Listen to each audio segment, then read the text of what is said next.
Hey everybody, it's Jim here. And it feels like every month or two, a brand new guitar is released that grabs everyone's attention. You can't get away from it online, whether it's on social media or on YouTube, and everybody is telling you it is the next best thing. And then hype kind of dies down and it's rinse and repeat on to the next one.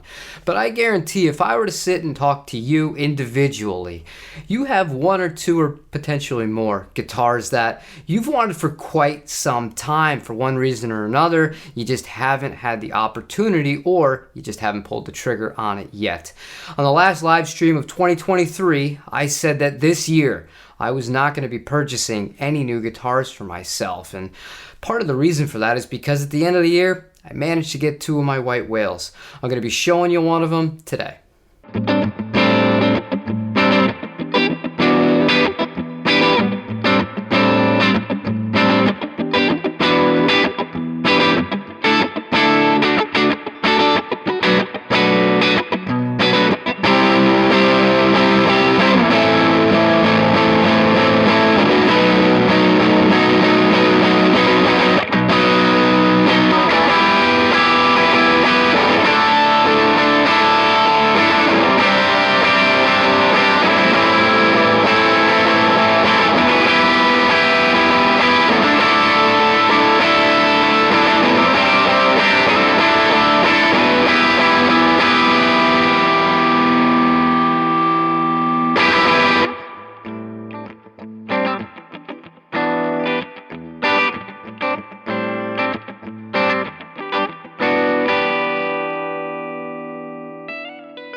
And of course, it's a Japanese-made Fender instrument, the Super Thinline Deluxe Telecaster.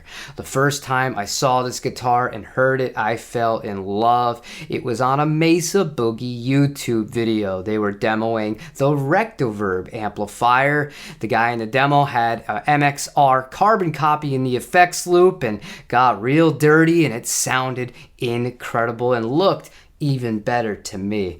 This guitar's got some vintage specs on it. It's got low kind of vintage style frets. It's got the 7.25-inch radius. It's got a 3-bolt neck with a micro tilt, and it is just flashy as all hell. Just one volume, one tone, and then these Fidelitron pickups, which we'll speak about later on in the video. This guitar is not in its stock form. I do have some of the original parts. I do not have all of them. The tuners were swapped out. They're originally Gotos that were just gold all around. These are also Goto Magnums, but they have the pearl tips on them. The pickguard was swapped to a mint one, and I kind of wish I did have the gold one that was included, and I'll have to order one at some point, as well as the knobs. These used to be just straight up gold.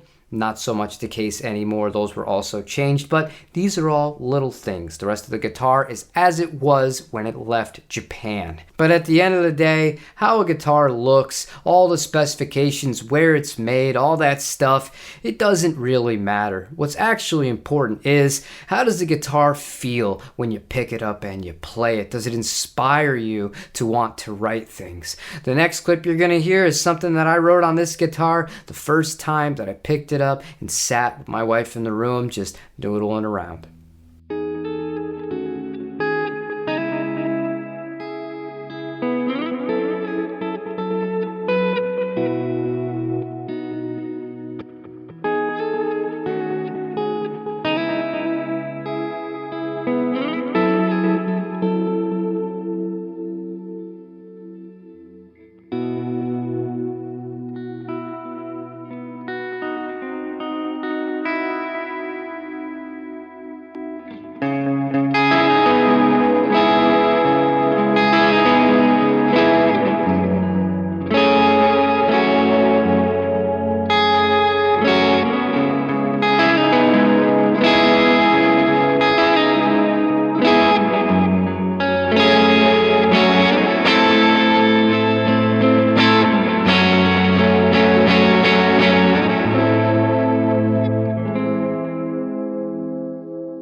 Now I realize there was a lot of delay and reverb from the Strymon Volante on that last clip, but let me tell you something. This guitar makes me want to play that kind of stuff. It makes me want to kind of write lead lines a little bit more into chord voicings and tell a story on its own. It feels just like home to play it, and it's not typical for all Japanese Fender guitars to do that. Sometimes the neck profiles don't always get along with my left hand, but this one really does feel at home.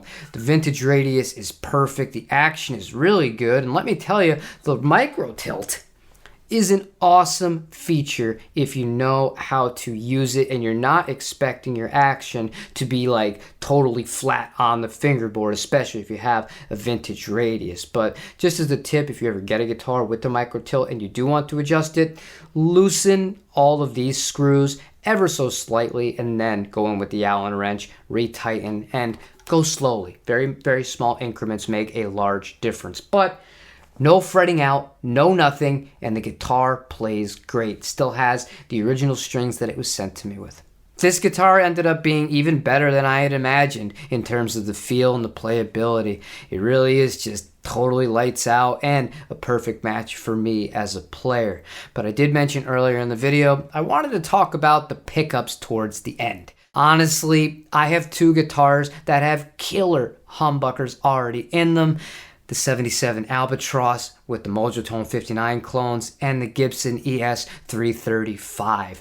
This one, it doesn't really outdo them in those categories. While it feels top class to play this guitar, it's a little bit lacking. So I would like to put in a real true to form set of Filtertron style pickups, and luckily I've made some good friends while doing this YouTube channel, so I'm gonna make some emails and some phone calls and see if we can't make that happen sooner rather than later. But at this point, whatever. I'm just happy that I finally got a guitar that was on my bucket list. You'll have to wait to see what the other one is for at least another week or two. If you enjoyed this video, let me know. Leave me a comment. If this is too much for you, I totally get it. But if you're crazy like me and you like over-the-top aesthetics, I think you might appreciate this guitar. I'm going to play out now, but have a great day. Thank you for watching, and I'll see you on the next one. Take care.